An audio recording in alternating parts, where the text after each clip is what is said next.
Hey folks, SoloGamer here, and we're fixing to play our last game of heroclix, at least for the time being. And in recognition of the upcoming X-Men Days of the Future Past, I decided to make this one X-Men themed. So on the good team we have Cyclops, Iceman, Beast, Firestar, Rogue, Marvel Girl, Colossus, Scarlet Witch, Professor X, Angel, Dazzler, Wolverine, a good Magneto, and the White Queen. And on the bad team we have Mr. Sinister, Toad, Juggernaut, Apocalypse, the Blob, Sabretooth, Pyro, and Omega Red. And of course, as you know, Magneto would team up with the good guys to go against Apocalypse. We also have a different kind of map here. And as you can see, there's a monster in this map here. And this map has special rules. Now after the first round, after each player gets to go with, after each team goes on the turns, you're going to have a special thing for this. And I'll read it to you what it says. It says, the orange squares are Karoka Nerve Center squares. They act as blocking terrain but can't be destroyed. So all these orange squares are like blocking terrain and cannot be destroyed. Alright, the Living Island. At the end of your turn, roll a dice 6. On a 1 up through 3, nothing happens. On a result of 4, there's an earthquake. Each character is dealt 1 damage. Now, if they have something like impervious toughness, they're able to absorb that damage and not take a click.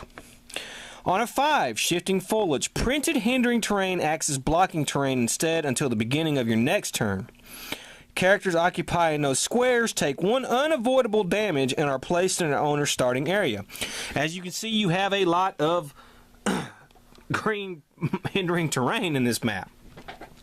So if they get caught in that and it becomes blocking, they're going to take 1 unavoidable damage, even if they are impervious or anything like that. It's going to be like kind of like penetrating psychic, and they're going to get pushed back to their starting area. And on a 6, the island awaits. The Karoka Nerve Center in the orange squares makes an 8 ranged, 10 attack, 3 damage range combat attack against opposing character of your choice.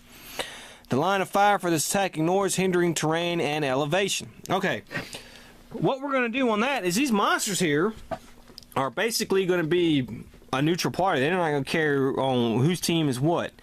So, if anybody is within 8 squares of these monsters here, they're going to get attacked by him. Now, it says 8 range. Okay, 10 attack, 3 damage, range combat. Doesn't say anything about being penetrating or anything like that, so toughness and stuff could decrease some of the value on that. Okay, and so basically the goal is to see who outlasts who. This is kill or be killed. If Apocalypse wins, guess what? He's going to take the world. As you see, this Apocalypse figure is a little different from most figures. I really like Apocalypse. I think he's he's probably, in my mind, to me, and I guess a lot of other people, the best X-Men villain in the world. And it's about damn time they have a movie with him in it. Now I know the next X-Men movie probably he's not going to be in it, but it's setting up for the next one that they're making after that, where he will be the bad guy in it. So about goddamn time is all I got to say. Probably my second favorite is probably Mr. Sinister. I really like Mr. Sinister. He's pretty cool. And I do like Omega Red and everything. So the way it's going to go is you're going to have 4 are going to go on this side. And we have 1, 2, 3, 4, 5, 6, 7, 8, 9, 10, 11, 12, 13, 14. And 7 are going to go on that side. And we're going to roll to see who goes first. Red is the bad guys, blue is the good guys. And the good guys will go first.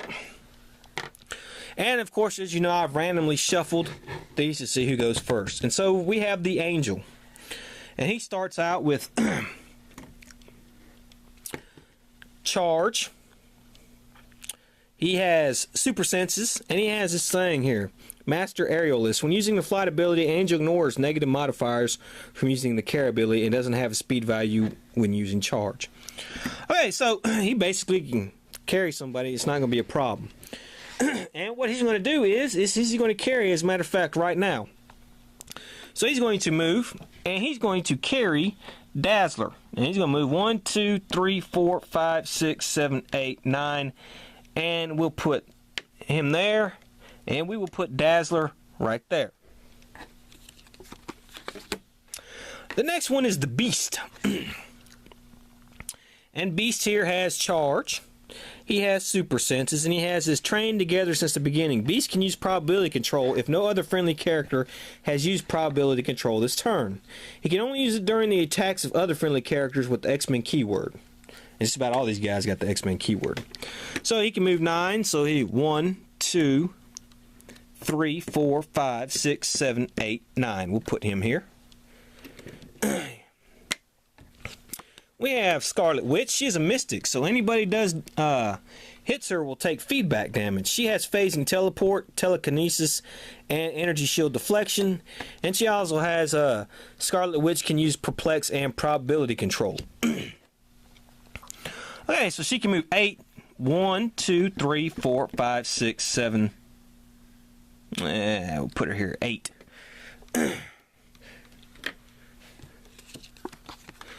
Then we have Rogue, and she starts with charge. She has super strength, but we haven't put anything out on this map because this is a jungle type thing, so yeah. Toughness, and she has absorb psychic. Rogue can use outwit.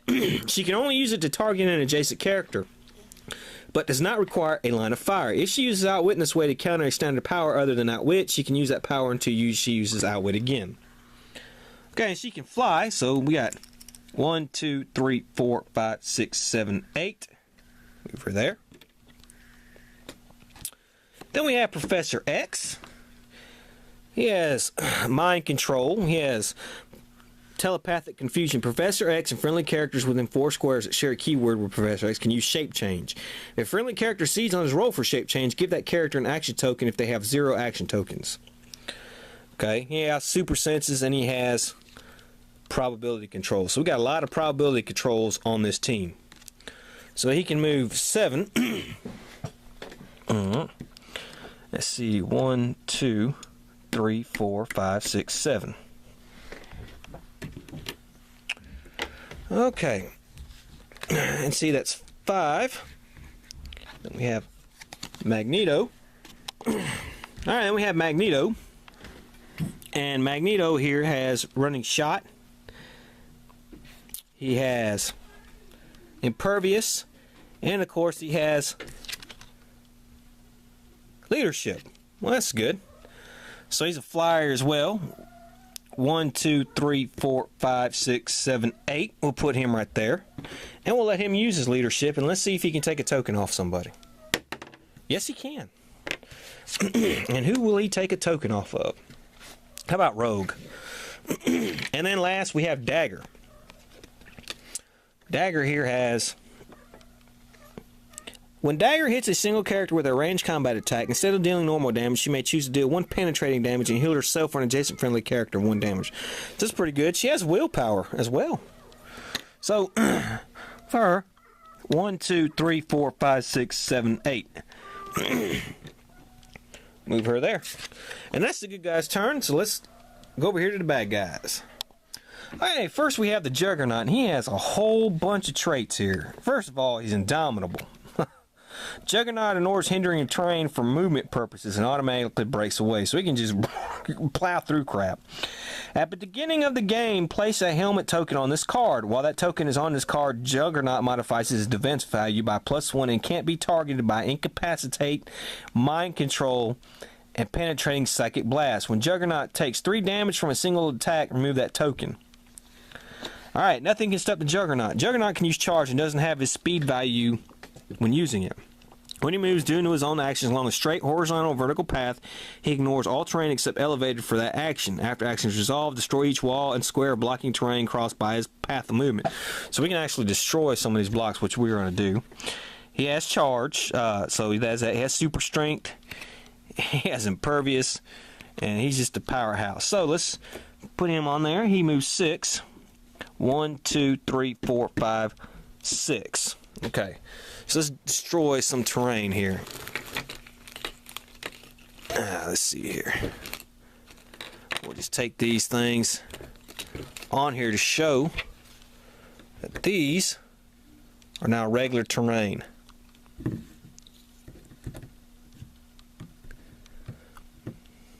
Well, I probably should have moved him 1, 2, 3, 4, 5, 6. Okay. Yeah, I'll probably do that. Put a token by him. Alright, then we have the Blob. And he has this thing, Blob can't be knocked back, carried, or moved by telekinesis. He has charge, super strength, and Blob ignores all but 1 damage dealt to him. Layers of extra fat. That's pretty funny. So he's got 1, 2, 3, 4, 5, 6, 7, 8. Alright, we'll move him. Okay, then we have Toad. And Toad here has... Toad can use Leap, Climb, and Plasticity. Give a friendly character with a higher point value within 8 squares of power action, and move Toad up to his speed value. And then he has Combat Reflexes. So it's 1, 2, 3, 4, 5, 6, 7, 8, 9. He's stupid. He'll go over here. Sabretooth. And we have Sabretooth here, and he is Charge, Mortal Wound. When a character takes 3 or more damage from Sabretooth's attack, their character can't heal for the rest of the game, even if this power is countered or lost. Yow. He's indomitable, and he has Sabretooth can use combat reflexes and super senses. And he also has Battle Fury. Okay. So, 1, 2, 3, 4, 5... 6, 7. He'll come over here next to the Blob. Okay. Alright, now it's the other good guy's turn. And like I said, after the first round, when everybody's gone, we'll roll the die and see what the island brings. So we have Marvel Girl here. Alright, she has Telekinesis, Energy Shield Deflection, and Support. And she can move 7. 1, 2, 3, 4, 5, 6, 7. So move her there. Iceman. He has Running Shot. Iceman can use Outwit, but only counter hypersonic speed, running shot, or the flight ability. And he has Toughness, and then he has Iceman can use probability control if no other friendly characters use probability control this turn. It's kind of like the other one here. It is 9. 1, 2, 3, 4, 5, 6, 7, 8, 9. Him and Beast are next to each other. And we have Colossus. He has Charge, Super Strength, Pervious. Colossus can use Telekinesis, but only option 3. What? Fastball Special. Okay, we're probably not going to do the Fastball Special, though. Alright. 1, 2, 3, 4, 5, 6, 7, 8.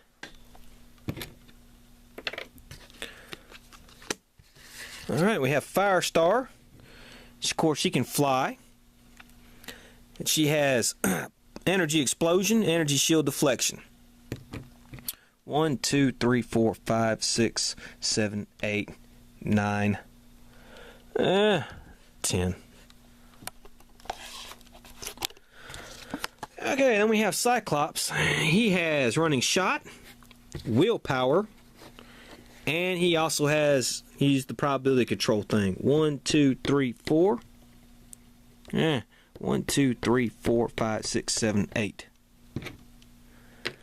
Alright, Wolverine. He has Stealth, Blades, Claws, Fangs. He's indomitable. He has Super Senses. 1, 2, 3, 4, 5, 6, 7, 8, 9. And we'll put him there. And then we have the White Queen. She has Mind Control, Super Senses, Leadership. 7. 1, 2, 3, 4, 5, 6, 7. We'll put her there. And she will roll for Leadership. Let's see if we can get it. She does. And who's she going to take something off of? She'll take something off of Magneto. Okay. So those guys. And now we will do our bad guys here. We have Mr. Sinister. As your friendly characters press mine if they pass by. Okay. He can use Shape Change. Okay. He has stealth, penetrating psychic blast. Oh boy, he's impervious. And he has, I can rebuild you men. Mr. Sister can use perplex. When another friendly character possessing the Marauder's key would be KO'd, you may roll die 6. Set place him. Okay, well, I don't think that we don't have another one with the Marauder's keyword, so he's 8. 1, 2, 3, 4, 5, 6, 7, 8. We'll put him there. Pyro. He's a sharpshooter. Of course, he has energy explosion, energy shield deflection. All damage dealt by Pyro is penetrating damage. 1, 2, 3, 4, 5, 6, 7. Put him here.